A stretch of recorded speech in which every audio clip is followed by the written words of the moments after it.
கர்த்தருடைய பரிசுத்த நாமத்திற்கு மகிமை உண்டாவதாக. இந்த வேளையிலும் நாம் தேவனுடைய செய்திக்காக ஒரு வேத வசனத்தை சேர்ந்து வாசிக்கலாம். 2 கொரிந்தியர் 5ஆம் அதிகாரம் 9ஆம் வசனம். அதிநிமித்தமே நாம் சரீரத்தில் குடியிருந்தாலும் குடியிராமற் போனாலும் அவருக்கு பிரியமானவர்களாய் இருக்க நாடுகிறோம். தேவன் தாமே இந்த வசனத்தை நமக்கு ஆசீர்வாதம் தருவாராக. அப்பத்தை பிட்டு தாரும், அப்பா அப்பத்தை பிட்டு தாரும், அப்பத்தை பிட்டு தாரும், அப்பா அப்பத்தை பிட்டு தாரும், ஒப்பில்லா வார்த்தையாம் அப்பத்தை பிட்டு தாரும், ஒப்பில்லா வார்த்தையாம் அப்பத்தை பிட்டு தாரும், ஆசீர்வதித்தே அருளும், அப்பா ஆசீர்வதித்தருளும், ஆசீர்வதித்தே அருளும், அப்பா ஆசீர்வதித்தருளும், அப்போது மாத்துமா அப்பத்தால் திருப்தியாகும், அப்போது மாத்துமா அப்பத்தால் திருப்தியாகும். அன்பின் பரலோக தந்தையே, இந்த நல்ல வேலைக்காக நன்றி. இந்த வேலையில நம்முடைய வசனத்தை நாங்கள் வாசித்தோம். இந்த வசனம் ஆவியாயும் ஜீவனுமாய் இருக்கிறபடினால் நன்றியோடு ஸ்தோத்திரிக்கிறோம். உம்முடைய வசனம் வல்லமை உள்ளது, அது ஜீவன் உள்ளது. எங்கள் ஆவியை, எங்கள் ஆத்மாவை உயிர்ப்பிக்கக்கூடிய வல்லமை உள்ளது. அதற்காக நாங்கள் நன்றியோடு ஸ்தோத்திரிக்கிறோம். ஆம் ராஜா, நாங்கள் உடைய கரத்தில் எங்களை தாழ்த்தி அர்ப்பணிக்கிறோம். இந்த வேளையிலும் நீர் எங்களோடு பேசுவீராக. ஆவியானவரே, எங்கள் ஒவ்வொருத்தருடைய தனிப்பட்ட விதமாய் பேசுவீராக. உமக்கு பிரியமானதை செய்ய எங்களுக்கு கற்று தருவீராக, எங்களுக்கு போதி தருவீராக. நீர் அப்படியே செய்வீரதற்காக நன்றி. உம்முடைய பிரியம் எப்பொழுதும் எங்கள் மேல் இருக்கும்படியா ஜெபிக்கிறேன். நீர் அப்படி செய்யறதுக்காக நன்றி அப்பா. அடியனை மறைத்து நீ வெளிப்படும் இயேசு கிறிஸ்துவின் விலையேறப்பெற்ற நாமத்தில் இந்த ஜெபத்தை ஏறெடுக்கிறேன் நல்ல பிதாவே, ஆமேன், ஆமேன். கர்த்தருடைய பரிசுத்த நாமத்துக்கு மகிமை உண்டாவதாக. இந்த வேளையிலும் நாம் இந்த வசனத்தை வாசித்தோம். அப்போஸ்தலனாகிய பவுல் கொரிந்து சபை விசுவாசிகளுக்கு எழுதும்போது இவனமாக எழுதினார். அவர் சொல்றாரு, நாங்கள் சரீரத்தில் குடியிருந்தாலும் குடியிராமற் போனாலும் ஒரு காரியத்தை செய்ய நாங்கள் நாடுகிறோம். அது என்ன? அவருக்கு பிரியமானவர்களாய் இருக்க நாடுகிறோம். அப்போஸ்தலனாகிய பவுல் தன்னுடைய சரீரத்தை ஒரு வீடு என்று சொல்கிறார். அவருக்கு இன்னொரு நித்திய வீடு இருக்கிறது என்பதையும் அவர் சுட்டி காட்டியிருக்கிறார். 1ஆம் வசனத்தை வாசிக்கும் போது சொல்றார், பூமிக்குரிய கூடாரமாகிய நம்முடைய வீடு அழிந்து போனாலும் தேவனால் கட்டப்பட்ட கைவேலை அல்லாத நித்திய வீடு பரலோகத்தில் நமக்கு உண்டென்று அறிந்திருக்கிறோம். ஒவ்வொரு தேவ பிள்ளைக்கும் ஒரு பெரிய நம்பிக்கை இருக்கு, ஒரு பெரிய சந்தோஷம் இருக்கு. என்ன அப்படின்னு கேட்டீங்கன்னா, ஒரு தேவ பிள்ளை என்றைக்கு தேவனுடைய குடும்பத்தின் அங்கமாய் மாறுகிறானோ, அந்த தேவ பிள்ளைய இந்த உலகத்துல வாழும் பொழுது இந்த சரீரமாக வீட்டுல வாழ்ந்துட்டு தான் இருக்கான். ஆனா அவனுக்கென்று என் தேவனாகிய கர்த்தர் ஒரு நல்ல நித்திய வீட்டை ஆயத்தம் பண்ணி கொண்டிருக்கிறார். எப்படிப்பட்ட வீடுன்னு பவுல் சொல்றாரு? நித்திய வீடு, பெர்மனன்ட் ஹவுஸ். இந்த உலகத்துல நீங்க எத்தனைதான் பெர்மனன்ட் அட்ரஸ் சொன்னாலும் சரி, பெர்மனன்ட் வீடுன்னு சொன்னாலும் சரி, அதெல்லாம் பெர்மனன்ட்டே கிடையாது. சில நாட்கள், சில மாதங்கள், சில வருடங்கள் என்று வைத்துக் கொள்ளலாம் சில பேருக்கு பெர்மனன்ட் வீடு. ஆனா நிலைத்திருக்கிற வீடு அல்ல, நித்திய வீடு அல்ல. ஆனா ஒரு தேவ பிள்ளைக்கு தேவன் கொடுத்திருக்கிற ஒரு பெரிய பாக்கியத்தை கவனிங்க. இந்த உலகத்திலே அவன் வாழ்கிற நாட்கள் சொற்பமான நாட்கள். புகையை போல பறந்து போகிற அந்த வாழ்க்கை. அப்படிப்பட்ட அழிந்து போகிற ஒரு உடலை உடைய இந்த மனிதனுக்கு, தேவ பிள்ளைக்கு தேவன் ஒரு பெரிய பாக்கியத்தை வச்சிருக்காரு, ஆசீர்வாதத்தை வச்சிருக்காரு. அது என்ன தெரியுமா? அவர் நமக்கென்று ஒரு நித்திய வீட்டை ஆயத்தம் பண்ணி கொண்டிருக்கிறார். அதனாலதான் இயேசு இந்த உலகத்தை விட்டு கடந்து செல்வதற்கு முன்பாக தம்முடைய சீஷர்களை பார்த்து சொன்னாரு, நீங்க பயப்படாதீங்க, நீங்க கலங்காதீங்க. வாசிக்கலாம், யோவான் 14:1. உங்கள் இருதயம் கலங்காதிருப்பதாக தேவனிடத்தில் விசுவாசமாயிருங்கள், என்னிடத்திலும் விசுவாசமாயிருங்கள். என் பிதாவின் வீட்டில் அநேக வாசஸ்தலங்கள் உண்டு. அப்படி இராதிருந்தால் நான் உங்களுக்கு சொல்லி இருப்பேன். ஒரு ஸ்தலத்தை உங்களுக்காக ஆயத்தம் பண்ண போகிறேன். நான் போய் உங்களுக்காக ஸ்தலத்தை ஆயத்தம் பண்ணின பிறகு நான் இருக்கிற இடத்திலே நீங்களும் இருக்கும்படி நான் மறுபடியும் வந்து உங்களை என்னிடத்தில் சேர்த்துக் கொள்வேன். நல்ல கவனிங்க, இயேசு தம்முடைய அப்போஸ்தலர்களை பார்த்து கடைசியாக சொன்ன வார்த்தைகள் இவை. இயேசு தம்முடைய சீஷர்களோடு 3 ஆண்டுகள் கூட இருந்தார், அவர்களோட கூட வாழ்ந்தார், கூட சாப்பிட்டார், அவர்களுக்கு கூட இருந்து போதனை கொடுத்தார், நல்ல காரியங்களை கற்றுக் கொடுத்தார், பரலோக ராஜ்யத்தின் சத்தியங்களை வெளிப்படுத்தினார். இப்பொழுது இயேசு இந்த உலகத்தை விட்டு பரலோகத்துக்கு செல்ல வேண்டிய நேரம் வந்து விட்டது. அந்த நேரம் வந்த உடனே தம்முடைய சீஷரை பார்த்து சொல்றாரு, நீங்க கலங்காதிருங்க, நான் உங்களை விட்டு போறேன்னு சொல்லி பயப்படாதீங்க. ஏன் தெரியுமா? உங்களுக்கு ஒரு நற்செய்தியை சொல்லுகிறேன் என்று சொல்லி தம்முடைய அப்போஸ்தலரை பார்த்து சொன்னாரு, என் பிதாவின் வீட்டிலே அநேக வாசஸ்தலங்கள் உண்டு. அங்கே உங்களுக்காக ஒரு ஸ்தலத்தை நான் ஆயத்தம் பண்ண போகிறேன். உங்களுக்கு என்று ஒரு பெர்மனன்ட் வீடு, ஒரு நித்திய வீடை நான் ஆயத்தம் பண்ண போகிறேன். அந்த நித்திய வீடு ஆயத்தம் பண்ணின பிறகு உங்களை நான் என்னோட சேர்த்துக் கொள்ளும்படியாய் மீண்டும் வருவேன், மீண்டும் வந்து உங்களை அழைத்து செல்வேன். எவ்வளவு பெரிதான பாக்கியம் கவனிங்க.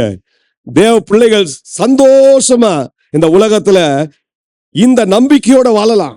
எனக்கென்று ஒரு நித்திய வீடு பரலோகத்தில் இருக்கிறது. ஒருவேளை இந்த உலகத்துல உங்களுக்கு ஒரு நித்திய வீடு இல்லாம இருக்கலாம், ஒரு பெர்மனன்ட் வீடு இல்லாம இருக்கலாம். உங்களுக்கு ஒரு வாடகை வீட்டுல கூட வாழ்றது கூட ஒரு நிலைமை இல்லாம அநேக நபர்கள் இன்றைக்கு இருக்கிறார்கள். தெரு ஓரங்களிலே குடிக்கொண்டிருக்கிறார்கள். அப்படிப்பட்டவர்கள்லாம் உண்டு. ஆனா இயேசு கிறிஸ்துவை தன் சொந்த இரட்சகராக ஏற்றுக்கொண்ட ஒரு மனிதனுடைய வாழ்க்கையில எந்த மனிதன் தேவனால் பிறந்திருக்கிறானோ அந்த மனிதனுடைய பாக்கியம் என்ன தெரியுமா? அவனுக்கு என்று ஒரு நித்திய வீடை என் தேவன் ஆயத்தம் பண்ணி வைத்திருக்கிறார். அவன் அனாதை அல்ல, அவன் பரலோக குடும்பத்தின் அங்கமாய் இருக்கிறான்.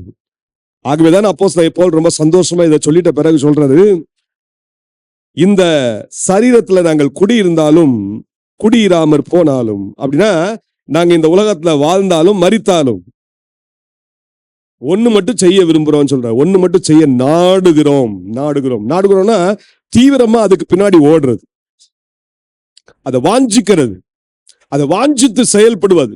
ஆமென். நம்முடைய வாழ்க்கையில என்ன இருக்கணும்னா ஒரு தீராத வாஞ்சை இருக்கணும். என்ன வாஞ்சை? இந்த உலகத்துல நமக்கு நல்ல ஒரு வீடு வேணும், அதான் வாஞ்சியா? அது இருக்கக்கூடாது. நல்ல ஒரு பதவி, நல்ல ஒரு படிப்பு எனக்கு வேணும் ஆண்டவரே, இதுக்காக மாத்திரம் ஜெபிக்காதீங்க. நேற்று தினம் கூட ஒரு சின்ன ஒரு செய்தி பார்த்தேன். பாஸ்டர் சுந்தரம் அவர்கள் இருந்த நாட்கள், அந்த நாட்கள்ல அவருடைய சபையில ஒரு விசுவாசி அம்மா இருந்தாங்க. அந்த அம்மா பாத்தீங்கன்னா பல நாளா வரல, சபைக்கே வரல. உடனே சுந்தரம் ஐயாக்கு ஏன் அந்த சகோதரி வரல என்று சொல்லி அவங்க ரொம்ப துக்கப்பட்டு ஒரு நாள் அவங்க வீட்டுக்கு சென்று விட்டார். அப்போ அவங்க ரொம்ப தடுமாறிட்டு வராங்க, அவர்கிட்ட வராங்க. அப்ப அவங்க கேட்டாங்க, ஏமா சபைக்கே வரல? சொன்னாங்க, உடம்பு சரியில்லையா அப்படின்னு கேட்டாரு அண்ணா. உடனே அவங்க சொன்னாங்க, இல்ல உடம்புல நல்லா தான் இருக்கு. இல்லையே, இழுத்து நடந்துக்கிறது பார்த்தாலே தெரியுதே, உடம்பு முடியல அப்படின்னு. உடம்பு முடியலன்னு சொல்லியிருந்தா நான் வந்து ஜெபம் பண்ணிருப்பேன்ல அப்படின்னு சொன்னாரு. இல்லையா, எனக்கு உடம்புலாம் நல்லா தான் இருக்கு, நான் 40 நாள் உபவாசம் எடுக்கிறேன். எவ்வளவு நாள்? 40 நாள் உபவாசம் எடுக்கிறாங்க. சரி, 40 நாள் உபவாசம் எதுக்குமா எடுக்கிறீங்க அப்படின்னு சொன்னா, ஒரு ஊழியக்காரர் வந்தாருயா, அவர் சொன்னாரு, உங்களுக்கு நிறைய கட்டுகள் இருக்கு, நீங்க 40 நாள் உபவாசம் போடுங்க, கர்த்தர் உங்களுக்கு அந்த கட்டுல இருந்து விடுதலை தருவார். இது இவர் சொல்லிட்டாரு. அவங்க ஊருக்கு சென்றாங்களாம், நாகர்கோயிலோ கன்னியாகுமரியோ, எனக்கு அது ஞாபகம் இல்லை. அங்கேயும் ஒரு ஊழியக்காரர் சொன்னா, உங்களுக்கு கட்டு இருக்குமா, நீங்க 40 நாள் உபவாசம் போடுங்க அப்படின்னு சொன்னாங்க. உடனே அவங்களுக்கு ஒரே 2 பேர் சொல்லிட்டாங்களே, 2 ஊழியக்காரர் சொல்லிட்டாங்களே, நம்ம 40 நாள் உபவாசம் போட்டா என்ன ஆயிரும், கட்டெல்லாம் உடைஞ்சிருமே அப்படின்னு சொல்லிட்டு 40 நாள் உபவாசம் போட்டிருக்கேன்யா. இப்ப எத்தனாவது நாள்மா, 38வது நாள் நான் உபவாசம் போட்டிருக்கேன். உடனே பாஸ்டர் கேட்டாராம், சரி சகோதரி, நல்ல விஷயம், நான் 38வது நாள் நீங்க உபவாசம் போட்டுக்கீங்க, 38வது நாள்ல கட்டு உடைஞ்சிருச்சா அப்படின்னு கேட்டாங்க. என்ன சொல்றதுன்னே தெரியல.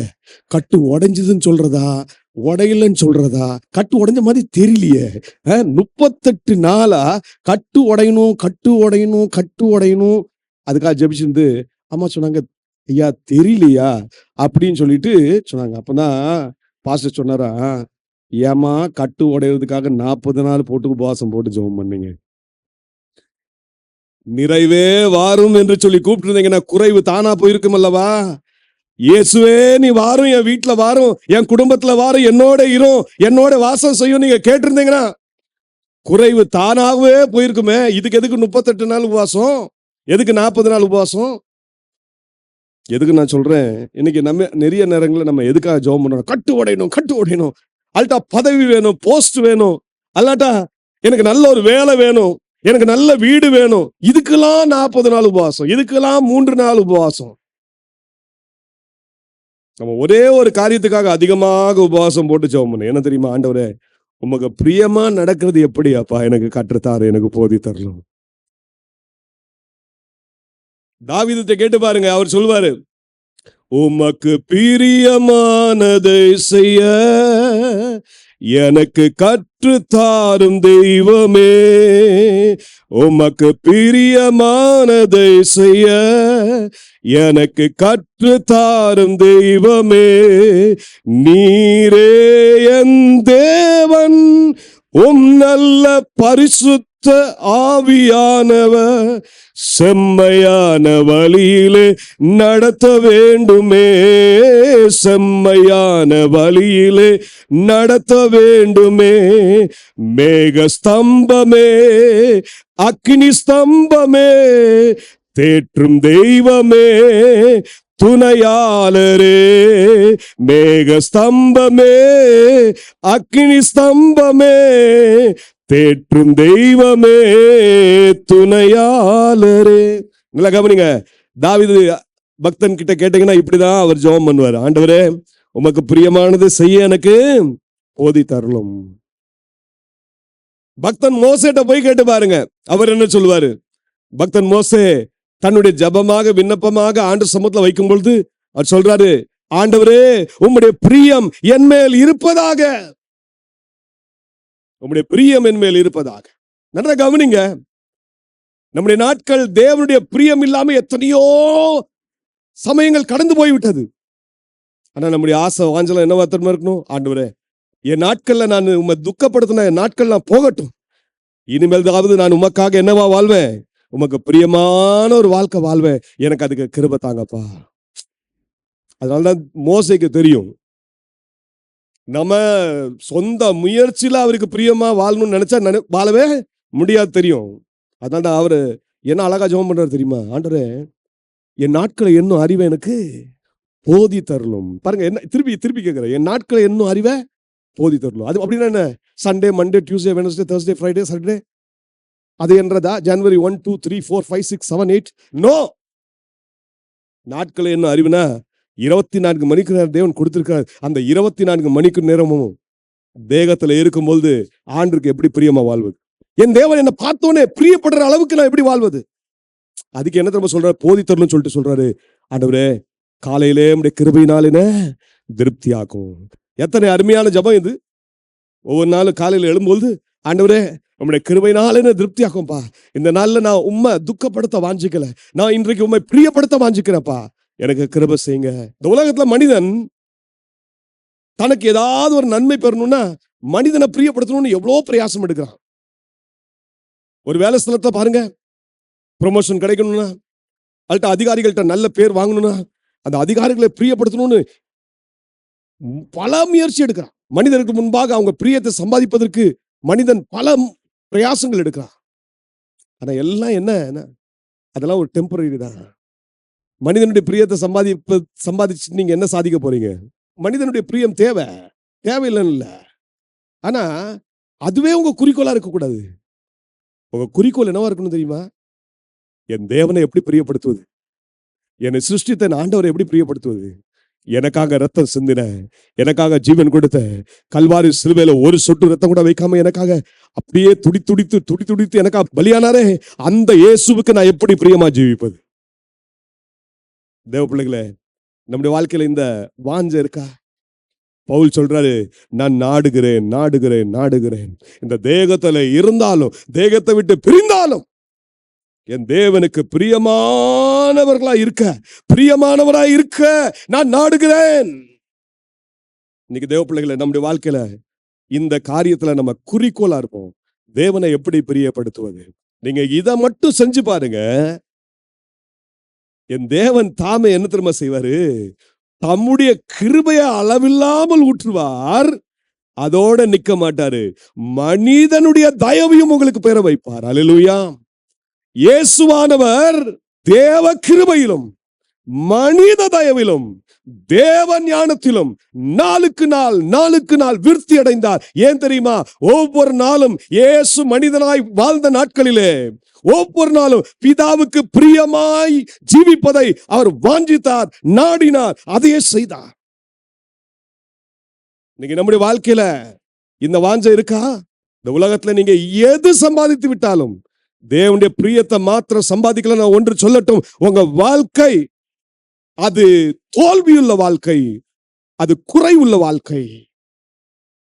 நிறைவுள்ள வாழ்க்கை வேணும் என்றால் என் தேவனுடைய பிரியத்தை சம்பாதிக்க நாம் பழகணும். இன்றைக்கு நாம தியானிக்க போகிறோம், எப்படி நாம் தேவனுக்கு பிரியமாய் வாழ போகிறோம்.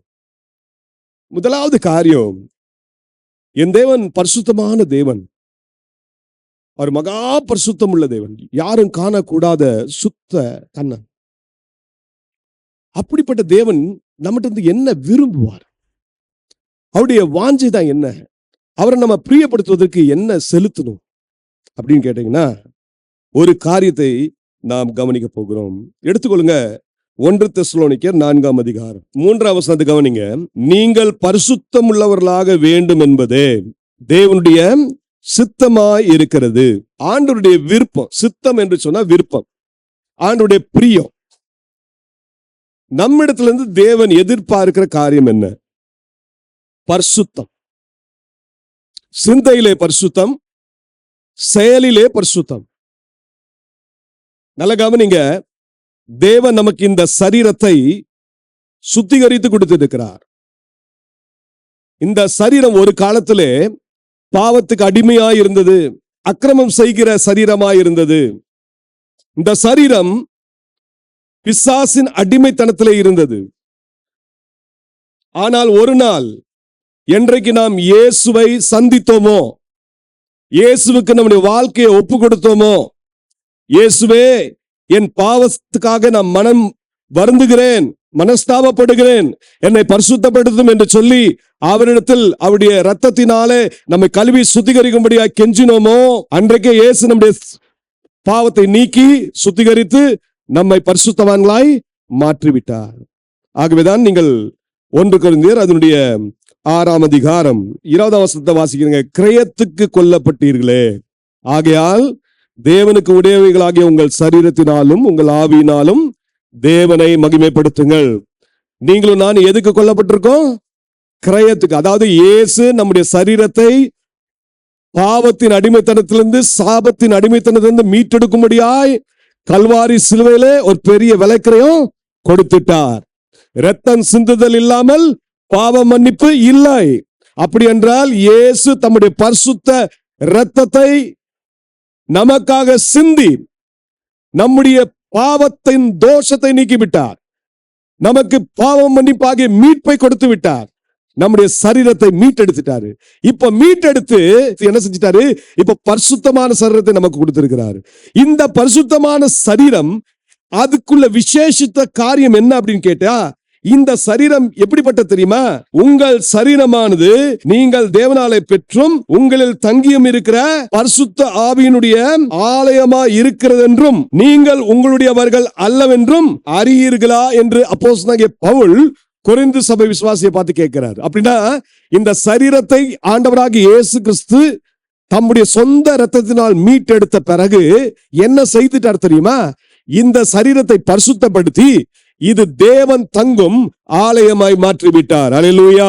இன்னைக்கு நம்ம ஆலயத்தை தேடி ஓட தேவையில்ல. இன்னைக்கு ஆலயமாய் தேவன் நம்மையே மாற்றி வைத்திருக்கிறார். ஆகவேதான் வசனம் சொல்ல, நீங்களே தேவனுடைய ஆலயமாய் இருக்கிறீர்கள். அப்போ பரிசுத்தம் தான் தேவனை நம்மிடத்தில் கொண்டு வருகிறது, இழுத்து கொண்டு வருகிறது. இந்த பரிசுத்தத்தினால்தான் நம்ம தேவனை நம்முடைய இந்த சரீரத்தில் பெற்றிருக்கிறோம். ஆகவேதான் இதை ஒரு பெரிய ரகசியம் என்று அப்போஸ்தலனாகிய பவுல் சொல்கிறார். என்ன சொல்றது தெரியுமா? மகிமையின் நம்பிக்கையாய் இயேசு கிறிஸ்து நமக்குள்ளே வாசம் பண்ணுவது, இந்த மண்பாண்டத்தில் வாசம் பண்ணுவது ஒரு பெரிய ரகசியம் என்று சொல்கிறார். இப்படிப்பட்ட சரீரத்தை பெற்ற நாம் இந்த சரீரத்தை குறித்து கவலையற்று இருக்க கூடாது. ரொம்ப கவனமா இருக்கணும்.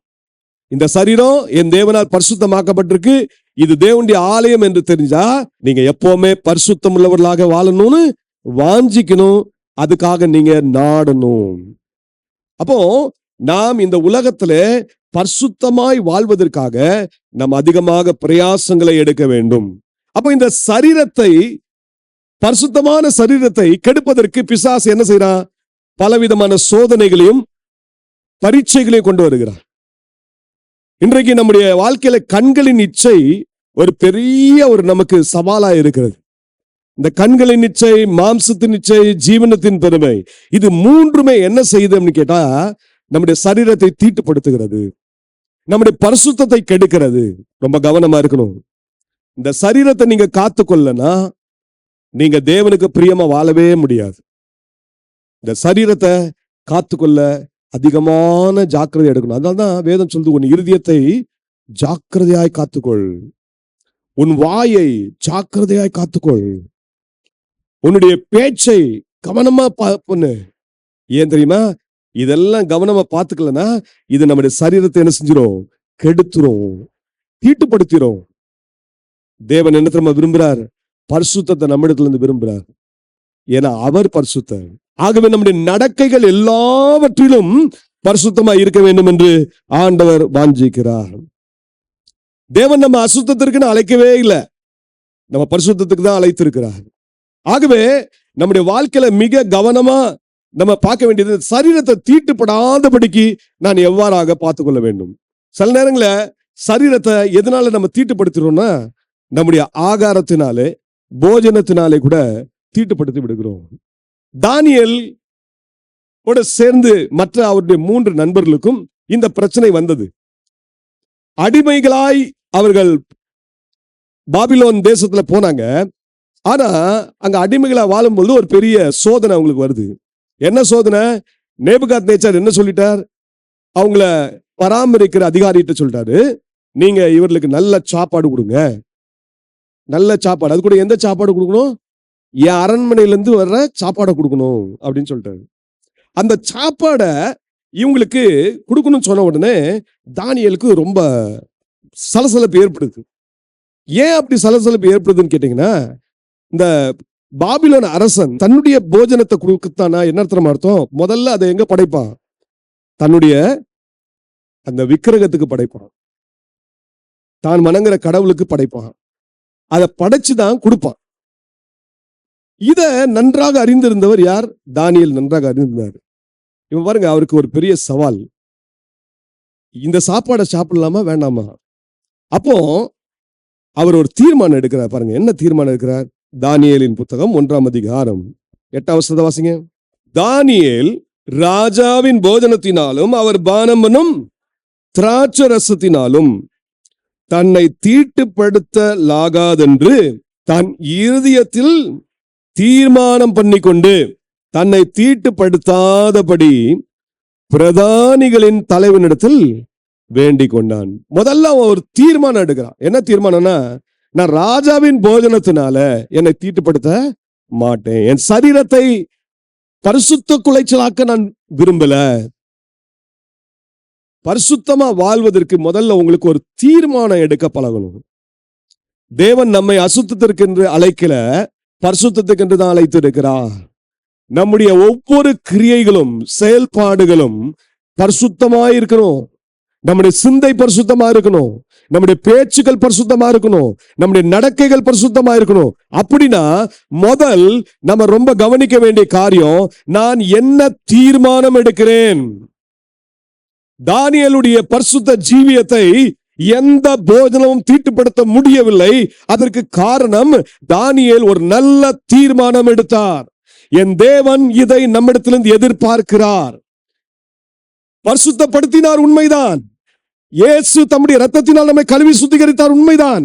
ஆனால் பரிசுத்தமாக்கப்பட்டு அவருடைய ஆலயமாய் மாக்கப்பட்ட நாம் இப்பொழுது தேவன் எதிர்பார்க்கிறார், நமக்குள்ள அந்த வாஞ்சை இருக்கா, அந்த தீரா அந்த வாஞ்சை, அந்த வைராக்கியம் இருக்கா. நான் இயேசுவுக்காக, தேவனுக்காக பரிசுத்தமாய் வாழ்வேன், அதற்கு எந்த விஷயமும் என்னை தீட்டுப்படுத்த முடியாது என்பதை நான் தீர்மானித்திருக்கிறேன் என்று ஒரு தீர்மானம் உங்களால் எடுக்க முடியுதா? தானியேல் தீர்மானம் எடுத்தார். நான் நேபுகாத் நேச்சார் கொடுக்கிற போஜனத்தினால், அவன் கொடுக்கிற திராட்சை ரசத்தினால் என்னை தீட்டுப்படுத்த விட மாட்டேன். அந்த தீர்மானம் எடுத்துட்ட பிறகு அடுத்தது ஆண்டவர்ட்ட ஜெபம் பண்ணி, ஆண்டவரே எனக்கு உதவி செய்யுங்க என்று சொல்லி அவரை பராமரிக்கிற அதிகாரிகிட்ட போய் வேண்டிக் கொள்றார். தேவன் அந்த அதிகாரியின் கண்ணில் தயவு கிடைக்க உதவி செய்தார். அதுக்கு பிறகு பாத்தீங்கன்னா தானியேல் ராஜாவின் போஜனத்தை சாப்பிடல, மாறாக மரக்கறிகளை போஜனமாய் உட்கொண்டார். அதனால என்ன நடந்துச்சுன்னா, மற்ற ஜனங்களை காட்டிலும், மற்ற வாலிப பிள்ளைகளை காட்டிலும் தானியேல் 10 மடங்கு ஞானவானாய் திகழ்ந்தார், பலசாலியாய் திகழ்ந்தார், அழகுள்ளவனாய் திகழ்ந்தார். இன்னைக்கு நம்முடைய வாழ்க்கையில தீர்மானம் இருக்கா? பரிசுத்தமா வாழணும்னா முதல்ல தீர்மானம் எடுங்க. தீர்மானம் எடுத்துட்டு ஜெபிங்க. ஆண்டவரே, நான் இந்த தீர்மானம் எடுத்திருக்கிறேன், எனக்கு உதவி செய்யுங்க. பாருங்க, தானியேல் போய் அந்த அதிகாரிகிட்ட வேண்டிக் கொள்றானா, அதுக்கு முன்னாடி யார்கிட்ட ஜெபம் பண்ணிருக்கணும்? ஆண்டவர்கிட்ட ஜெபம் பண்ணிருக்கணும். ஆண்டவரே, நான் அடிமையா இருக்கேன், எனக்குன்னு ஒரு சுதந்திரம் கிடையாது, நான் எதிர்த்து பேச முடியாது ஆண்டவரே. ஆனா நான் ஒரு தீர்மானம் எடுக்கிறேன், நான் உம்மை துக்கப்படுத்த விரும்பல, நான் உம்மை துக்கப்படுத்த விரும்பல ஆண்டவரே, எனக்கு உதவி செய்யுங்க என்று ஒரு சின்ன ஜெபம் தேவ சமூகத்துல செய்ததை ஆண்டவர் பார்த்தாரு. என் மகனுக்கு நான் உதவி செய்வேன் என்று சொல்லி அதிகாரிகள் கண்ணில் தயவு கிடைக்க உதவி செய்தார். பரிசுத்தமா வாழணும், நான் முதல் தீர்மானம் எடுக்கணும். தீர்மானம் எடுத்த நீங்கள் அதற்காக ஜெபிக்க வேண்டும். பரிசுத்தமா வாழணும்னு சொல்லிட்டு ஒரு நாள் உபவாசம் எடுக்கலாமா? எடுக்க கூடாதா? எடுக்கலாம்ல. வாரத்துல ஒரு நாள் உபவாசம் எடுத்து, ஆண்டவரே, நான் இந்த உலகம் ரொம்ப அசுத்தம் நிறைந்த இந்த உலகம், எங்க பார்த்தாலும் அசுத்தம், நம்ம கையில இருக்கிற மொபைல தொட்டாலே அங்கேயும் அசுத்தம் வந்துருது, ஆண்டவரே எனக்கு உதவி செய்யுங்க, இந்த அசுத்தமான இந்த உலகத்துல நான் உமக்காக பரிசுத்தமா வாழணும். நமக்கு எல்லாம் தெரியும், தேவன் ஒரு பெரிய நம்முடைய வாழ்க்கையில அதிசயம் என்ன தெரியுமா செய்யறாரு? பெரிய அதிசயம். ரட்சித்தது தான் அதிசயம் கிடையாது. நம்மை தம்முடைய ரத்தத்தால் கழுவி சுத்திகரித்து பரிசுத்தப்படுத்தி நம்மளை அவருடைய பிள்ளையா மாற்றினது அதிசயம் கிடையாது. அது ஒரு அதிசயம். அது அதிசயம். அது மாத்திரம் அதிசயம் இல்லை, அதை காட்டிலும் பெரிய அதிசயம் என்ன தெரியுமா? உங்களை நம்பி, என்ன நம்பி இந்த பாவமான உலகத்துல நம்ம அவருக்கென்று ஜீவனுள்ள சாட்சியா வைக்கணும்னு விரும்புறாரு பாத்தீங்களா? அதை காட்டிலும் பெரிய அதிசயம் வேற என்ன?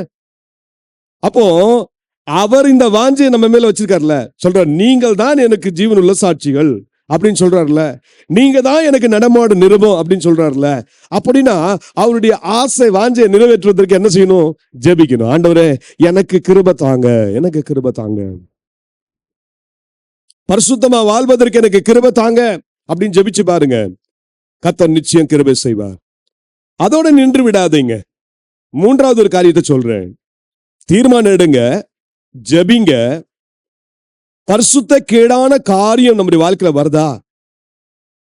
இந்த உலகத்துல தேவன் வெறுக்கிற செயல் அப்படின்னு கேட்டீங்கன்னா, ஒரு தாறுமாறற்ற உறவு, அது தேவன் விரும்பவே இல்லை. அதான் விபச்சாரம், வேசித்தனம் சொல்றாரு. நீங்க 1 கொரிந்தியர் அதனுடைய 6ஆம் அதிகாரத்துல கவனிங்க, 9ஆம் வசனம் 10ஆம் வசனம். அநியாயக்காரர் தேவனுடைய ராஜ்யத்தை சுதந்திரிப்பதில்லை என்று அறியீர்களா? வஞ்சிக்கப்படாதிருங்கள். வேசி மார்க்கத்தாரும், விக்கிரக ஆராதனைக்காரரும், விபச்சாரக்காரரும், சுய புணர்ச்சிக்காரரும், ஆண் புணர்ச்சிக்காரரும், திருடரும், பொருளாசைக்காரரும், வெறியரும், உதாசீனரும், கொள்ளைக்காரரும் தேவனுடைய ராஜ்யத்தை சுதந்திரிப்பதில்லை. இங்க சரீரத்தை கெடுக்கிற அசுத்தமான கிரியைகளை குறித்து பேசுகிறார். அதுல வேசித்தனம் ஒண்ணு, விக்கிரக ஆராதனை 2, 3வது பாருங்க விபச்சாரம், சுய புணர்ச்சி, ஆண் புணர்ச்சி. இப்படி இன்னைக்கு இந்த உலகத்துல பாத்தீங்கன்னா இந்த மாதிரி செயலை தப்புனே சொல்றது இல்ல. ஆண் ஆணோட கல்யாணம் பண்ணலாம், பெண் பெண்ணோட கல்யாணம் பண்ணலாம். இந்த பாவம், இந்த அசுத்தம் நம்முடைய சரீரத்தை கெடுத்துரும். சரீரத்தை கெடுத்தா என்ன நஷ்டம் தெரியுமா? உங்களுக்கு என்று தேவன் நித்திய வீடு ஆயத்தம் பண்ணி கொண்டிருக்கிறார். அந்த வீட்டுல நீங்க பிரவேசிக்கவே முடியாது. இதுதான் பெரிய ஆபத்து. ஆகவேதான் இங்கே அப்போஸ்தலனாகிய பவுல் நமக்கு எச்சரிப்பு கொடுக்கிறாரு. என்ன கொடுக்கிறாரு பாருங்க, உங்கள் சரீரங்கள் கிறிஸ்துவின் அவயவங்கள் என்று அறியீர்களா? அப்படி இருக்க நான் கிறிஸ்துவின் அவயவங்களை வேசியின் அவயங்கள் ஆக்கலாமா? அப்படி செய்யலாகாதே. வேசியோடு இசைந்திருக்கிறவன் அவளுடனே ஒரே சரீரமாய் இருக்கிறான் என்று அறியீர்களா? இருவரும் ஒரே மாம்சமாய் இருப்பார்கள் என்று சொல்லி இருக்கிறது. அப்போ வேசித்தனம், விபச்சாரம் எவ்வளவு பொல்லாதது என்று கவனிங்க. இதை விட்டு நம்ம அகலணும் அப்படின்னு சொன்னா, தப்பித்துக் கொள்ளணும் சொன்னா என்ன செய்யணுமா? வசனம் சொல்றது, அப்படியே கர்த்தரோடு இசைந்திருக்கிறவனும் அவருடனே ஒரே ஆவியா இருக்கிறான், வேசித்தனத்திற்கு விலகி ஓடுங்கள். நல்ல கவனிப்போம். இந்த அசுத்தமான கிரியைகள் நம்மை தொடர்ச்சியா பின்தொடர்ந்துச்சுன்னா நீங்க என்ன தெரியுமா செய்யணும்? தீர்மானம் எடுக்கிறதோடு நின்று விடக்கூடாது, ஜெபிக்கிறதோடு நின்று விடக்கூடாது. அடுத்தது நீங்க செய்ய வேண்டியது, அதை விட்டு ஓடணும். இது பொல்லாத ஒரு பாவம். யோசேப்புடைய வாழ்க்கை நமக்கு தெரியும். யோசேப்பு தேவனுக்கு பிரியமான ஒரு மனிதன். அந்த காலத்துல அவங்களுக்கு வேதாகமம் இல்ல. யோசேப்புடைய தகப்பன் யாக்கோபு சொல்லிக் கொடுத்த உபதேசங்கள், சத்தியங்கள், அதை அப்படியே மனசுக்குள்ள வச்சிட்டு இருந்தாரு. இப்போ அடிமையாக விற்கப்பட்டார்.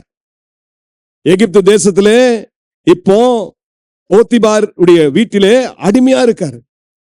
அங்க தேவன் அவருக்கு உயர்வை கட்டளையிட்டே இருந்தார். ஆனா அங்க ஒரு பெரிய சோதனை வந்துச்சு.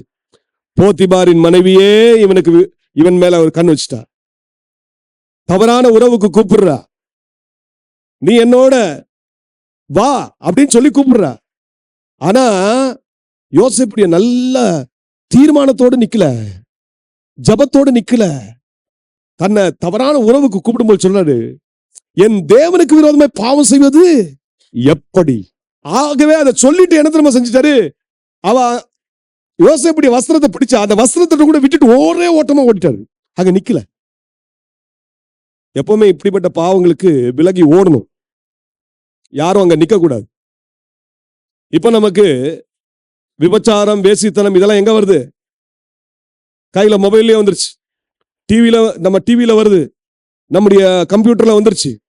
கவனமா இருங்க. பிசாசு இப்ப உள்ளே வரான். உடனே அப்படிப்பட்ட காரியம் வந்துச்சு, ஆஃப் பண்ணுங்க. தற்செயலா நம்ம போகும்போது, ரேண்டமா போகும்போது சில டைம் இது வருதா, டக்குன்னு திருப்புங்க, ஓடுங்க அதை விட்டு. அதுக்கு பக்கத்துல போய் நின்றாதீங்க. நின்னீங்கன்னா இழுத்துரும். இயேசு நமக்கு கற்றுக் கொடுத்தார், ஒரு பெண்ணை இச்சையோட பார்த்தாலே அந்த பெண்ணோட விபச்சாரம் செய்தாயிற்று அப்படின்னு சொல்லிட்டாரு. விபச்சாரம் செய்யாது இருப்பாயாக என்று பூர்வத்தாருக்கு சொல்லப்பட்டது. மோசேயின் பிரமாணம் அப்படி சொல்லிட்டு. ஆனா இப்ப சொல்றாரு, அதை காட்டிலும் இன்னொரு கிருபையின் பிரமாணம் உனக்கு தாரேன். இந்த பிரமாணம் என்னன்னா, இச்சையோட கூட யாரையும் பாத்துறாத. அதனாலதான் நம்ம இச்சையான காரியங்கள் வருதா, உடனே இயேசுவின் நாமத்தால கடிந்து கொள்ளுங்க. இயேசுவுக்கு விரோதமான வர்ற எல்லா கிரியைகளையும் அவருடைய நாமத்தினால அடிமைப்படுத்துங்க. சிந்தனைகளை அடிமைப்படுத்தி அதை தூக்கி எறிங்க. அதே போல விட்டு ஓடுங்க. அந்த மாதிரி சம்பவம் வருதா, பக்கத்துல கூட நிக்காதீங்க. நான் நிப்பேன், ஆண்டவர் என்ன எனக்கு பலன் தருவார்லாம் சொல்லிடாதீங்க. ஆண்டவர் சொல்றாரு, நீ விட்டு ஓடு. தீமோத்திக்கும் இதே புத்திமதி தான் அப்போஸ்தலனாகிய பவுல் சொன்னார். தீமோத்தி தேவ ஊழியக்காரர் தானே, வசனத்தை நன்றாக அறிந்தவர் தானே. ஏன் தீமோத்தியை பார்த்து அப்போஸ்தலனாகிய பவுலுக்கு சொல்ல வேண்டியது, இந்த மாதிரி ஒரு தவறான உறவுகள், இந்த சரீரத்தை கெடுக்கிற இந்த பொல்லாத இந்த உறவு, இந்த அசுத்தமான கிரியை, இதை விட்டு ஓடணும்னு சொல்லி கொடுத்தாரு பாருங்க. 2 தீமோத்தியும் அதனுடைய 2ஆம் அதிகாரம் 22ஆம் வசனத்தை கவனிங்க. அன்றியும் பாலியத்திற்குரிய இச்சைகளுக்கு நீ விலகி ஓடி. யார் அப்ப சொல்றாரு? விசுவாசத்தில் உத்தம குமாரனாகிய தீமோத்தியை பார்த்து சொல்றாரு. அப்படின்னா என்ன அர்த்தம்? இந்த பொல்லாத இந்த பாவம், இந்த கண்களின் இச்சை, இந்த ஜீவனத்தின் பெருமை, இந்த மாம்சத்தின் இச்சை எந்த மனுஷனையும் எந்த நேரமும் தொடர்ந்துட்டே தான் இருக்கும். அப்போ நீங்க என்ன செய்யக்கூடாது? அது கூடு கட்ட இடம் கொடுக்கவே கூடாது. எங்க அப்பா அடிக்கடி சொல்லுவாங்க, பறவை மேல நம்ம தலைக்கு மேல பறந்து போகுதுன்னா ஓகே, பறவை தலைக்கு மேல போக தான் செய்யும். நம்ம தான் கொஞ்சம் பத்திரமா பார்த்துக்கணும். ஏன்னா மேல இருந்து அது ஏதாவது பண்ணிடும். அதனால கொஞ்சம் பத்திரமா நீங்க கவனமா இருக்கணும். ஆனா அந்த பறவையே உங்க தலை மேல வந்து உட்கார்ந்து கூடு கட்ட ஆரம்பிச்சதுன்னா அதுக்கு மட்டும் இடம் கொடுத்துறாது, ஓடு. அதனால வாழ்க்கையில சிந்தனைகள் வருதா, தூக்கி எறிங்க. இந்த மாதிரி சில சம்பவங்கள் வரும். அதை உடனே அதை நம்முடைய வாழ்க்கை விட்டு நீக்க பாருங்க. அது கூடு கட்டுறதுக்கு மட்டும் என்ன செய்யாதீங்க, இடம் கொடுத்துறாதீங்க. பாலியத்திற்கு இச்சைகளை விட்டு ஓடு. அப்ப கூடு கட்ட இடம் கொடுக்கலன்னா என்ன செய்யணும்? கூடு கட்டாம இருக்கணும்னா சரியான ஐக்கியத்தை நாடுங்க. அதனாலதான் தீமோத்தேயுக்கு சொல்றாரு பாருங்க, விட்டு ஓடிட்டு அடுத்தது என்ன செய்யணுமா? சுத்த இருதயத்தோட கர்த்தரை தொழுது கொள்ளுன்னு நீதியையும் விசுவாசத்தையும் அன்பையும் சமாதானத்தையும் அடையும்படி நாடு. நல்லா கவனிச்சீங்களா? 4 விஷயத்தை உங்களுக்கு சொல்லிட்டேன். சரீரத்துல பரிசுத்தமா வாழணும் அப்படின்னு சொன்னா, தேவனுக்கு பிரியமான ஒரு பரிசுத்தம் நமக்கு காணப்படணும்னு சொன்னா, முதல்ல நீங்க தீர்மானம் எடுக்க பழகணும். நான் தேவனுக்கு விரோதமா பாவம் செய்ய மாட்டேன், என் சரீரத்தை அசுத்தப்படுத்த விட மாட்டேன். முதல் தீர்மானம் எடுத்த நீங்க தினந்தோறும் ஜெபிங்க, ஆண்டவரே நான் இன்றைக்கு என்ன சோதனையில இருந்து என்ன செய்யுங்க, காப்பாற்றுங்க. இயேசு கிறிஸ்து அதான் சொல்லி கொடுத்தாரு, சோதனைக்கு உட்படாமல் தீமை நின்று என்னை விலக்கி காத்துக்கொள்ளும். இப்படிதானே ஜெபிக்கணும், ஒவ்வொரு நாளும் ஜெபிக்கணும் தானே, அன்றாட ஜெபம் ஜெபிக்கணும். 3வது, ஜெபிச்சாலும் சில நேரம் வந்து நிக்கும். ஏன் தெரியுமா? இந்த பொல்லாத பிசாசு இருக்கானே, இவன் யாரு? வெக்கங்கட்டவன். துரத்துனாலும் திருப்பி வந்து நிற்பான். அப்போஸ்தலன் பேதுரு சொல்றாரு, உங்கள் எதிராளியாகிய பிசாசானவன் கர்ச்சிக்கிற சிங்கத்தை போல எவனை விழுங்காமோ என்று வகை தேடி சுற்றி திரிகிறான். 24/7 எதிர்த்து நிற்பீங்க, ஓடுவான், திருப்பி அடுத்த டோர்ல வந்துருவான். அந்த மாதிரி பிசாசு உங்க முன்னாடி கொண்டு வைக்கிறானா அசுத்தமான காரியங்களை விட்டு ஓடுங்க. விட்டு ஓடுறதோட நின்றாதீங்க, நேரா ஓடி நல்ல ஐக்கியத்தை தெரிந்து கொள்ளுங்க. உங்களுக்கு நல்ல ஒரு ஐக்கியம் தேவை. தனியா அநேக நிக்கிறதுனால நிறைய பேர் விழுந்துடுறாங்க. தனியா இருக்கணும், ஆனா தனிமை எப்பவும் இல்ல, ஐக்கியத்தை விரும்பணும். எப்படிப்பட்ட ஐக்கியத்தை விரும்பணும் கேட்டீங்கன்னா, சுத்த இருதயத்தோட தேவனை தொழுது கொள்ளுகிறவர்கள், இப்படிப்பட்டவருடைய ஐக்கியத்தை நீங்களும் நானும் விரும்பணும். தானியேலுடைய வாழ்க்கையில பாருங்க, அவரோட கூட 3 பேர் இருக்காங்க. யார் அது? Shadrach, Meshach, Abednego. இவங்க யாரு? சுத்த இருதயத்தோட தேவனை தொழுது கொள்ளுகிற வாலிப பிள்ளைகள். ஒரு பிரச்சனை வந்துச்சுன்னு நினைச்சுக்கோங்க, உடனே இந்த 4 பேரும் ஒண்ணு சேர்ந்து ஜெபிக்கிறாங்க. நேபுகாத்நேச்சாருக்கு கனவு வருது, அந்த கனவுக்கு அர்த்தம் சொல்லணும்னு சொல்றான், கனவும் சொல்ல மாட்டேன்னு சொல்றான், பிடிவாதம் பிடிச்சிட்டு இருக்கான். அப்படி அர்த்தம் சொல்லனா எல்லா ஜோசியரையும் காலி பண்ணிருவேன்னு சொல்றான். இவன் ஜோசியர்களையும் அங்க இருக்கிற பெரிய பெரிய ஞானிகளையும் காலி பண்ணணும்னு சொல்றான். அங்க இருக்கவன் இன்னொருத்தன் இருக்கான் பாருங்க, அவன் சொல்றான் தானியேலை காலி பண்ணிடுவோம். தேவ பிள்ளைகளுக்கு விரோதமா தான் எல்லாம் பண்ணுவாங்க. ஆனா தானியேல் என்ன செஞ்சாரு? கொஞ்சம் ரிக்வெஸ்ட் பண்ணிட்டு நேரா போனாரு, ஃப்ரெண்ட்ஸை கூப்பிட்டாரு. யார் ஃப்ரெண்டு? Shadrach, Meshach, Abednego. வாப்பா, நம்ம எல்லாம் சேர்ந்து கூடி ஜெபம் பண்ணுவோம், ஆண்டவர் நமக்கு வெளிப்பாடு தருவார். நல்ல ஜெபம் பண்ணாங்க, வெளிப்பாடு கொடுத்தார். கனவையும் தேவன் வெளிப்படுத்தார், கனவுடைய அர்த்தத்தையும் சொல்லி கொடுத்தார். அதனால ஆண்டவருடைய நாமம் மகிமைப்பட்டுச்சு. நல்லா கவனிங்க, இன்னைக்கு நீங்களும் நானும் எப்படி இருக்கிறோம்? பரிசுத்தத்தை குறித்து வாஞ்சை இருக்கா? பிரியம் இருக்கா? திருப்பி சொல்றேன், நல்லா கவனிங்க. முதல்ல தீர்மானம் எடுங்க, 2வது ஜெபிங்க, 3வது பிசாசு உங்க முன்னாடி காரியங்களை கொண்டு வந்து நிப்பாட்டுவான் என்றால் நிப்பாட்டுவான், அதை விட்டு ஓடுங்க. 4வது ஐக்கியத்தை தெரிந்து கொள்ளுங்கள், நாடுங்க. ஐக்கியம் ரொம்ப முக்கியம். இந்த மாதிரி பிரச்சனை வருதா, டக்குன்னு உங்களுக்கு நல்ல தெரிஞ்ச உங்க பக்தியுள்ள பிள்ளைகளை உங்களோட சேர்ந்து ஜெபம் பண்ணுங்க. இயேசுவானவர் அதுக்கு நமக்கு நல்ல ஒரு எக்ஸாம்பிள். இயேசு கிறிஸ்து இந்த உலகத்துல இருந்த நாட்கள்ல 12 அப்போஸ்தலர்களை தெரிந்து கொண்டார். அந்த 12 அப்போஸ்தலர் ஏன் தெரிந்து கொண்டார்? அந்த அப்போஸ்தலர்கள் அவரோட கூட ஒவ்வொரு நாளும் இரவும் பகலும் இருக்கும்படியாதான் தெரிந்து கொண்டார். ஏன் அவர்களோட இருக்கணும்? இயேசு அவர்களுக்கு போதனை கொடுப்பார், அவர்களுக்கு கற்றுத் தருவார், அவர்களோடு சேர்ந்து ஜெபம் பண்ணுவார், அவங்களோட சேர்ந்து ஊழியம் செய்வார். இதுக்காக தான் இயேசு அப்போஸ்தலர் தெரிந்து கொண்டார். அதுல கூட இயேசு அந்த 12ல எவ்வளவு பேரை செலக்ட் பண்ணிட்டாரு? 3 பேரை செலக்ட் பண்ணார். யார் அது? பேதுரு, யாக்கோபு, யோவான். இன்னும் ஒரு 4வது சில டைம் வருவார். அவர் யாரு? அந்திரேயா. கவனிச்சு பாருங்க. இயேசு இப்ப கல்வாரி சிலுவையில் அறையப்பட போகிறார். மிகுந்த மிகுந்த வேதனையில் இருக்காரு. அவருடைய ஆத்மா மிகுந்த வியாகுலப்பட்டது. அந்த நேரத்துல பாருங்க, இயேசு தனிமையில ஜெபிக்கிறவர் தான். தனிமையில ஜெபிக்கிறவர் அந்த கெத்செமனே தோட்டத்துல போகும்போது என்ன தெரியுமா சொல்றாரு? பேதுரு, யோவான், யாக்கோபு, என் கூட கொஞ்ச நேரம் வர முடியாதா? என் கூட சேர்ந்து ஜெபம் பண்ணலாமா? வாங்க. அவங்க போய் அவங்களோ ஜெபம் பண்றாரு. அவர் கல்லறை போய் திருப்பி அவர் ஜெபம் பண்ணார். திருப்பி வந்து பார்த்தா யாருன்னு என்ன செஞ்சுட்டு இருக்காங்க? நம்ம பேதுரும், யோவான், யாக்கோபும் நல்லா தூங்கிட்டு இருக்காங்க. அந்த நேரத்துல அவங்க கிட்ட ஒரு ஒரு ரிக்வெஸ்ட் பண்ற பாருங்களேன். பேதுருவே, யோவானே, யாக்கோபே, 1 மணிக்கு நேரம் விழித்திருக்க முடியாதா? ஜெபிக்க முடியாதா? என்னோட சேர்ந்து ஜெபிக்க முடியாதா? ஏன் இந்த ஐக்கியத்தை நமக்கு காட்டுறாரு? பிரச்சனைகள், வேலைகள, போராட்ட நேரத்துல சில டைம் தனிமையில இருப்பீங்கன்னா பிசாசு சீக்கிரமா அட்டாக் பண்ணிடுவாங்க.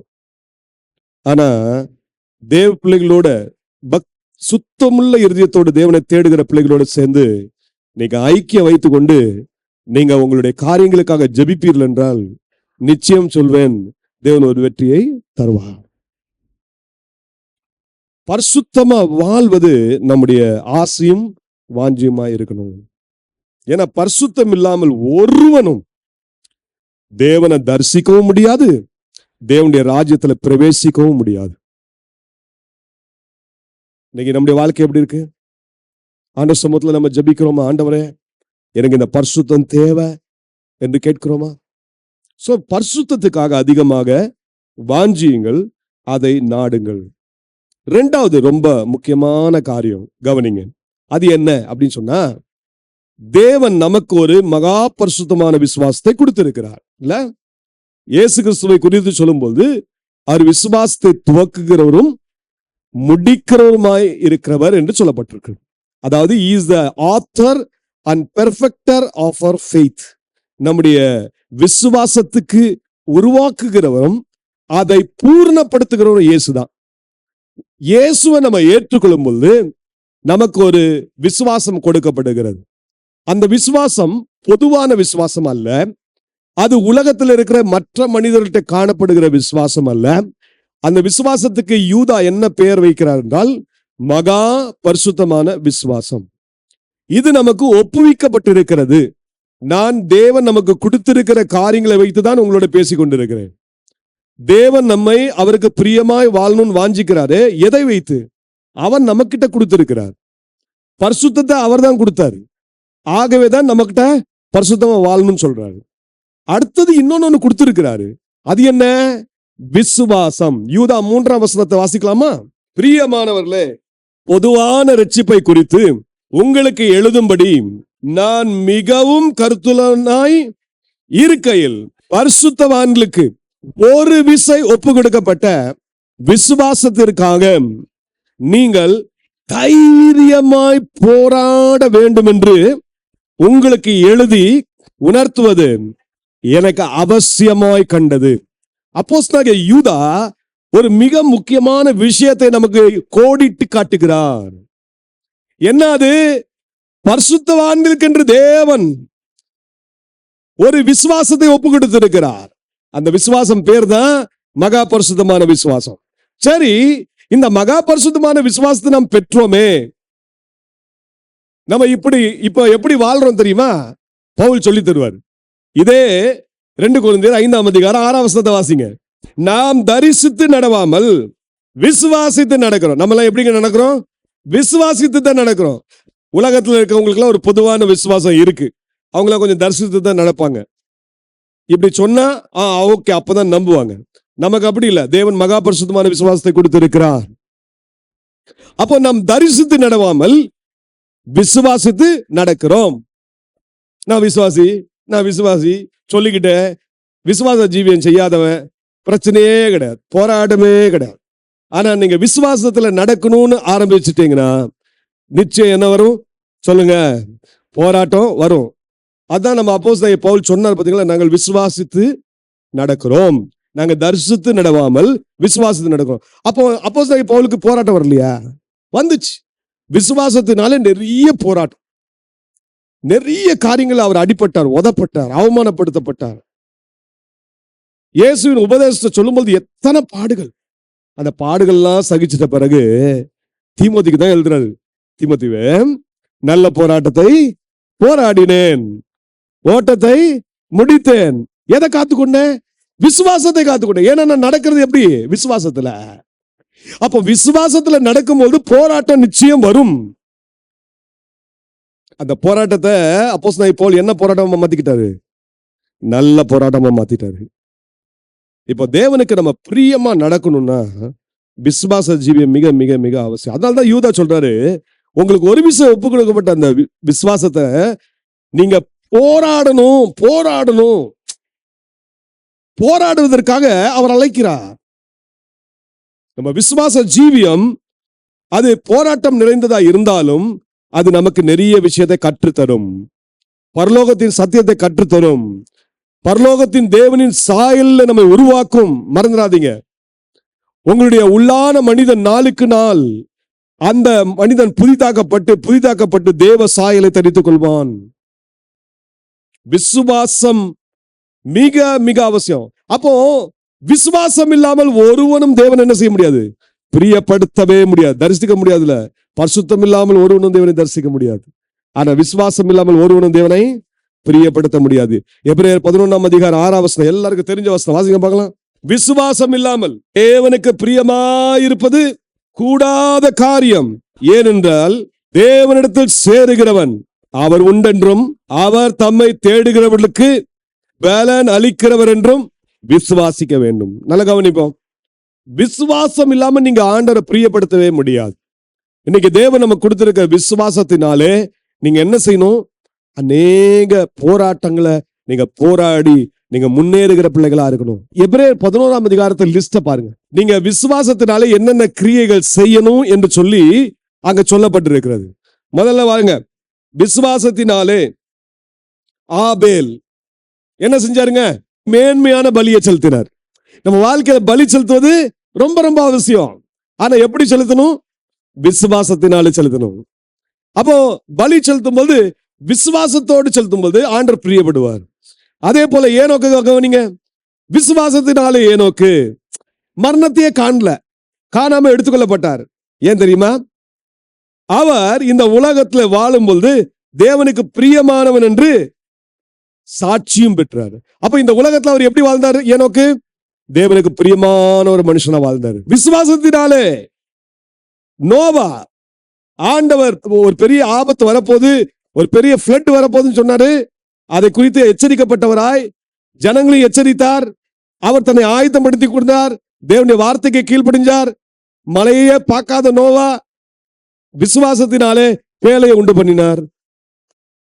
அவர் காப்பாற்றப்பட்டார். தேவ கோபாக்கிலிருந்து அவரும் அவருடைய குடும்பமும் தப்பித்துக் கொண்டது. அதே போல விசுவாசத்தினாலே ஆபிரகாம். இந்த லிஸ்ட் அப்படியே பாருங்க. இந்த லிஸ்ட் அப்படியே நீங்க படிச்சு பாருங்க. ரொம்ப அற்புதமான லிஸ்ட். விசுவாசத்தினாலே இவர்கள்லாம் தேவனுடைய சத்தியங்களை கற்றுக்கொண்டாங்க. தேவனுக்காக பெரிய பெரிய காரியங்களை செய்தாங்க. மேன்மையான உயிர்த்தெழுதலை அடைவதற்காக அவங்க முயற்சி எடுத்தாங்க. எல்லாம் விசுவாசத்தினாலதான். அவங்களுக்கெல்லாம் என்ன ஆசை தெரியுமா? விசுவாசத்தினால எங்க அடையணும்? அவங்க விசுவாசம் எங்க அழைத்து செல்ல தெரியுமா? பூமிக்கு இல்ல பாருங்க, பரலோகத்துக்கு நேரா அழைத்து செல்கிறதா இருக்குது. வசந்த கவனிங்க. அவர்கள் மேன்மையான பரம தேசத்தையே விரும்பினார்கள். தேவன் அவருடைய தேவன் என்னப்பட வெட்கப்படுகிறதில்லை, அவர்களுக்கு ஒரு நகரத்தை ஆயத்தம் பண்ணினாரே. அப்ப ஆண்டவர் அவர்களுக்கு ஒரு நித்திய வீட ஆயத்தம் பண்ணி இருக்கிறார் என்ற விசுவாசம் இந்த தேவ பிள்ளைகளுக்கு இருந்ததுனாலதான் அவங்க இந்த உலகத்துல போராட்டத்தை கண்ணீரின் பாதையில செல்லும்போது கூட அது சந்தோஷமா ஏற்றுக்கொண்டார்கள், முறுமுறுக்கவே இல்லை. பிரச்சனை நேரத்துல கூட ஆண்டவரை துதித்தார்கள். நல்லா கவனிப்போம். அவங்க விசுவாசத்தினாலே ஜெயத்தை பெற்றுக்கொண்டாங்க. இன்னைக்கு நம்ம எப்படி இருக்கோம்? நம்ம விசுவாசிக்கிற பிள்ளைகளா இருக்கிறோமா? நமக்கு கிடைச்சாதான் தேவனை பார்த்து துதிப்போமா, இல்லைன்னா கிடைக்காட்டையும் துதிப்போமா? விசுவாசம் உள்ள ஒரு மனிதன் தேவன் என்ன நிலையில அழைத்து சென்றாலும் அந்த நிலையில சந்தோஷமா இருந்து தேவனுக்கு மகிமை செலுத்திக் கொண்டே இருப்பான். எந்த நிலையில போனாலும், அது கண்ணீரின் பாதையா இருக்கலாம், சந்தோஷத்தின் பாதையா இருக்கலாம், கரடு மருடான பாதையா இருக்கலாம், சமமான பாதையா இருக்கலாம். எந்த பாதையில சென்றாலும் ஒரு விசுவாசி, தேவனுடைய விசுவாசத்தை பெற்ற மனிதன், அவன் தனக்கு முன் இருக்கிற சந்தோஷத்தை எப்பவுமே நினைவு கூர்ந்தவனாய் இயேசுவை போல, ஏன்னா இயேசுதான் நம்முடைய விசுவாசத்துக்கு துவக்குகிறவர், முடிக்கிறவர். அவர் எப்படி இந்த உலக பயணத்தை, விசுவாச பயணத்தை முடிச்சாருன்னு கேட்டீங்கன்னா, பிதா அவருக்காக வைத்திருந்த சந்தோஷத்தை அவர் கண்ணோக்கி பார்த்தவராய், அதையே நோக்கி பார்த்தவராய் அவர் இந்த உலகத்துல அவமானத்தை, நிந்தைய எல்லாம் சகிச்சாரு. விசுவாசத்தினாலே அவர் ஜெயத்தை பெற்றுக்கொண்டார். இதே போலதான் இன்னைக்கு நம்ம தேவன் அழைக்கிறார். நம்ம இந்த விசுவாச ஓட்டத்துல ஒரு காரியத்தை செய்யணும். போராட்டம் இருக்கு, உண்மைதான். இந்த போராட்டத்துல எதை நம்பணும் கேட்டீங்கன்னா, கர்த்தருடைய வாக்குத்தத்தத்தை நம்புங்க. விசுவாச ஜீவியத்துல போராட்டம் நிச்சயம் இருக்கு இல்லையா? ஆனா இந்த விசுவாச போராட்டத்துல நீங்க எதை நம்பணும் கேட்டீங்கன்னா, கர்த்தருடைய வாக்குத்தத்தத்தை நம்பணும். தேவன் நமக்கு என்ன வாக்குத்தத்தம் கொடுத்திருக்கிறாரு? என்னை விசுவாசிக்கிறவனுக்கு நித்திய ஜீவன் உண்டு. நமக்கு ஒரு பரமதேசத்தை ஆண்டவர் ஆயத்தம் பண்ணி இருக்கிறார். பிதாவின் வீட்டில் அநேக வாசஸ்தலங்கள் உண்டு. அந்த இடத்துல நமக்கு ஒரு நித்திய வீட கட்டுறாரு. இந்த நீங்க நம்பணும். நம்புற நீங்க என்ன செய்யணும்? முன்னேறி செல்கிறவளா இருக்கணும் இல்லையா, பின்னோக்குகிறவளா இருக்கவே கூடாது. அப்ப முன்னேறி செல்கிறவளா இருக்கணும்னா நீங்க என்ன தெரியுமா செய்யணும்? யார மாத்திரம் நோக்கணும் தெரியுமா? இயேசுவை மாத்திரம் நோக்கி உங்க விசுவாச இந்த ஓட்டத்துல, தேவன் உங்களுக்கு நியமித்திருக்கிற இந்த ஓட்டத்துல பொறுமையோடு ஓடுங்க. இயேசுவை நோக்கி பார்த்து என்ன செய்யுங்க? அவரையே சிந்தித்துக் கொள்ளுங்க. அவருடைய வாழ்க்கையெல்லாம் சிந்தித்து தியானிங்க. சுவிசேஷ புத்தகங்களை வாசிக்கும் போது இயேசு மனிதனா இருந்தபோது எப்படிலாம் இந்த உலகத்துல வாழ்ந்தார் என்பதற்கு நமக்கு நல்ல ஒரு முன்னுதாரணத்தை வைத்து சென்றிருக்கிறார். நாம அவரை பின்சொல்லும்படியான ஒரு அடிச்சுவடை அவர் வைத்து சென்றிருக்கிறார். அதை தியானித்து நீங்க பலன் கொள்ளுங்க. இயேசு இப்படி போனார்ப்பா, நானும் அவருக்கு பின்னாடி போவேன், அவர் எனக்கு பலன் தருவார் என்று நம்புங்க. இப்படி நம்பினீங்கன்னா ஒண்ணு நிச்சயம், நீங்க எங்க தேகத்துல இருக்கும்போது, தேகத்துல வாழும் பொழுது நீங்க தேவனுக்கு பிரியமானது செய்ய நாடுவீங்க. தேவன் தாமே இந்த கிருபைகளை நமக்கு அதிகமாக தருவாராக. இன்னைக்கு 2 விஷயத்தோட முடிக்கிறேன். கர்த்தருக்கு சுத்தமானால் அடுத்த காரியங்களை அடுத்த வாரத்துல உங்களுக்கு இருக்கிறேன். முதல் காரியம் நல்ல ஞாபகத்துல வைத்துக் கொள்ளுங்கள், பரிசுத்தமாய் வாழணும் என்பதுதான் தேவனுடைய பிரியம். பரிசுத்தமான ஒரு வாழ்க்கை வாழ்வதற்கு நம்மை அர்ப்பணிப்போம். இரண்டாவதாக, விசுவாசம் உள்ள ஒரு வாழ்க்கை வாழ நம்ம நாடணும். விசுவாசம் உள்ள வாழ்க்கை வாழும் பொழுது போராட்டம் நிச்சயம் வரும். போராட்டம் வரும் பொழுது தேவன் கொடுத்த வாக்குத்தத்தங்களை பற்றி கொள்ளுங்க. பற்றி கொண்டு இயேசுவையை நோக்கி உங்களுக்கு தேவன் நியமித்திருக்க அந்த ஓட்டத்துல பொறுமையோடு ஓடுங்க. கர்த்தர் நமக்கு இந்த விசுவாச போராட்டத்துல ஒரு ஜெயத்தை தருவார். தேவன் தாம் இந்த கிருபைகளை நமக்கு தருவாராக. நம்ம எல்லாரும் கண்களை மூடி ஆண்டவரை நோக்கி பார்க்கலாம்.